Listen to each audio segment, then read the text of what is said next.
Hola y bienvenida a Escuela de la Memoria, el podcast de la gente normal que hace cosas extraordinarias y en el que traemos ejercicios y técnicas que puedes aprender mientras realizas otras tareas bastante más mundanas, como conducir al trabajo, levantar pesas en el gimnasio o fregar los platos. Tú eliges lo que quieres estar haciendo mientras pones a punto tu cerebro con nosotros. Yo soy Javier Muñiz, tu instructor, y quiero acompañarte en todo este proceso de convertirte en un mejor estudiante. Y en la sesión de hoy vamos a hablar de un tema bastante interesante, que es comparar o combinar el repaso activo o active recall con el palacio de la memoria. Esto es algo cuanto menos interesante y este es un tema que he podido ver, es una reflexión que hacía también el doctor Anthony Metivier de Magnetic Memory. Magnetic Memory creo que es su canal de YouTube, y hablaba sobre esto. Y es cierto que el repaso activo, hay estudios, he estado leyendo recientemente estudios y he estado viendo a muchos youtubers que hablan sobre educación, tanto aquí en España como en Estados Unidos, principalmente en Estados Unidos, que hablan del famoso Active Recall, que ya hemos hablado aquí, como la estrategia número uno, la más eficiente para estudiar frente a otras, como estrategias mnemotécnicas como el palacio de la memoria, como los mapas mentales y demás. Y es cierto, y estoy de acuerdo con el doctor Anthony en una cosa, que no son incompatibles. O sea, realmente no estamos obligados a usar una técnica y no la otra, sino que podemos combinarlas. Es así, el repaso activo, para quien no sepa de qué va, voy a hacer una breve descripción, pero tenéis un programa entero dedicado a esto, ¿vale? Que os recomiendo que si no lo habéis oído, en cuanto termine vayáis allí y lo escuchéis, ¿vale? Porque os va a gustar, os va a resultar interesante. Tiene chicha, tiene sustancia el programa. Como decía, el repaso activo al final se trata de que no seamos actores pasivos a la hora de estudiar. ¿A qué me refiero con esto? No vale con yo estoy leyendo, simplemente me dedico a leer y releer algo de forma mecánica y ya la información se me va a quedar. Sino que las cosas las aprendemos cuando hay un trabajo detrás, cuando nos hacemos preguntas, cuando, vemos, por ejemplo, nos explican el magnetismo y decimos, vale, podemos leer la teoría de que es un campo electromagnético y demás, pero agarrar un imán, ver cómo las limaduras de hierro crean esos patrones cuando hay un imán cerca, el poder hacernos preguntas de ¿por qué pasa esto? ¿Qué pasaría si hago esto otro? Hay un dinamismo mayor.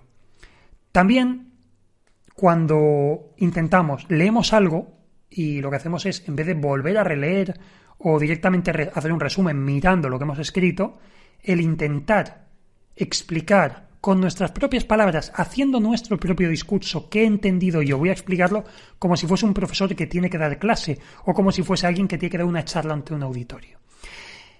Eso es el repaso activo. Pero claro, recordemos que también estamos repasando para recordar información a palo seco, pero ¿qué ocurre si nosotros codificamos adecuadamente la información? O sea, la memoria pasa por un proceso de codificar la información, almacenarla y luego recuperarla. La codificación o cifrado tiene que ser eficiente para que se pueda recordar con mayor facilidad. Y para ello las asociaciones funcionan muy bien. Cuando asociamos algo desconocido a algo conocido, nos es más fácil recuperarlo. Ya dentro de nuestro cerebro, las neuronas, las sinapsis han hecho esas conexiones y ya hay un camino más fácil porque lo estamos codificando al lado de otra información que ya conocemos bien.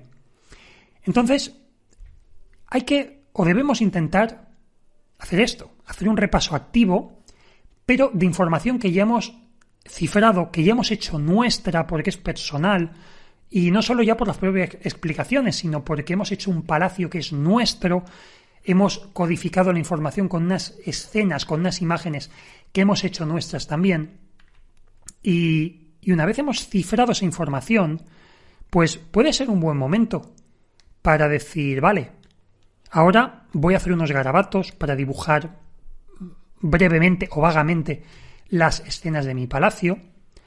Voy a intentar explicar cómo es mi palacio de viva voz.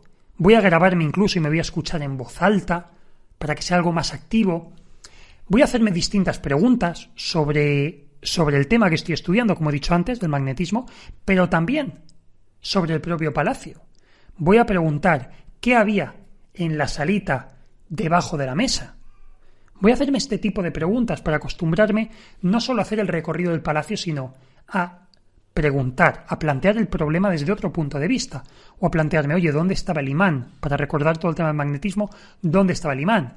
El imán estaba, pues, debajo de la cama, o estaba pegado a la nevera, un sitio muy propio, o estaba pegado a una lámpara, o la lámpara tenía forma de imán.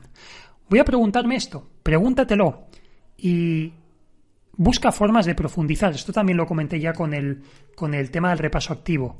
Busca siempre un porqué. Cuando estudies algo, busca, ¿y esto por qué es así? Y cuando entiendas eso, busca, bueno, ¿y por qué ocurre esto?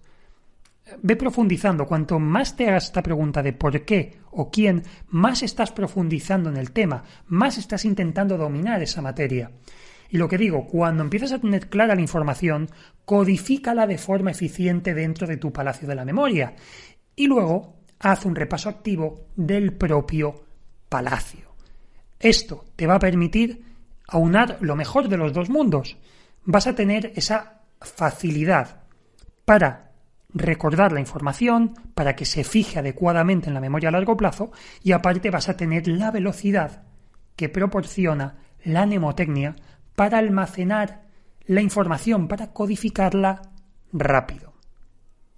Esto es muy importante que lo hagas así, porque de este modo no va a haber dato ni información que se te resista. Y bien, hasta aquí el programa de hoy. Si este es el primero que escuchas, recuerda que tenemos muchos más con ejercicios y consejos que te ayudarán muchísimo en tus estudios. Además, en nuestra web www.escueladememoria.com encontrarás contenido gratuito adicional y también cursos online y asesoramiento personalizado para rendir al más alto nivel y alcanzar la excelencia. Pero antes de irte, te recuerdo que tienes que pagar el precio por estar aquí, que no es otro que recomendarle a una única persona este programa. Si le has encontrado valor y piensas que un conocido tuyo, que un compañero de trabajo, que un familiar, que un amigo, que alguien puede encontrarle valor a esto que he explicado hoy, pásale por WhatsApp el enlace al programa o dile, oye, échale un vistazo a esto, te va a gustar. De esa forma nos ayudas a seguir creciendo, a seguir ampliando esta gran familia de memoriones. Seguimos ampliándola, seguimos manteniendo gratuito este programa por muchos años más, por muchos programas más, muchos cientos de programas más. Y como digo, nos ayuda sobre todo a difundir técnicas de estudio, nos ayudas a que ayudemos a más gente a estudiar mejor, a disfrutar más del aprendizaje. Así que, por ello, ya por adelantado, te doy las gracias. Sin más, yo soy Javier Muñiz, muchas gracias por acompañarme una semana más y como siempre te recuerdo que nos vemos muy pronto en el próximo programa del podcast Escuela de la Memoria. ¡Adiós!